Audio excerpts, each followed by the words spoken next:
This is how I take a simple digital image and turn it into a real physical 3D printed sculpture.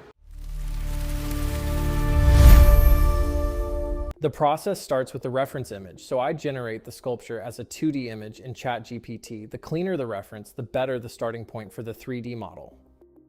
Once the image is ready, I use it as the reference for generating the 3D model. This part is interesting because a single image only shows one perspective. The software has to reconstruct the depth of the face, the back of the head, the ears, the chest, and every other part that isn't completely visible in the original image. When the generation is finished, I rotate the model and inspect it from every angle. Next, I import the model into the slicer. This is where the digital model is prepared for the actual printer. I choose the final size, position the sculpture, set the printing parameters, and then slice the model into hundreds of individual layers. Those layers become the instructions the printer follows.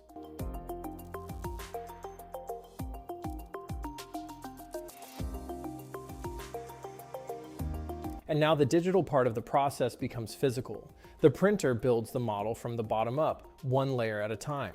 At first, it doesn't look like much, but as more layers are added, the shape starts to appear, the face becomes recognizable, and eventually the entire sculpture comes together.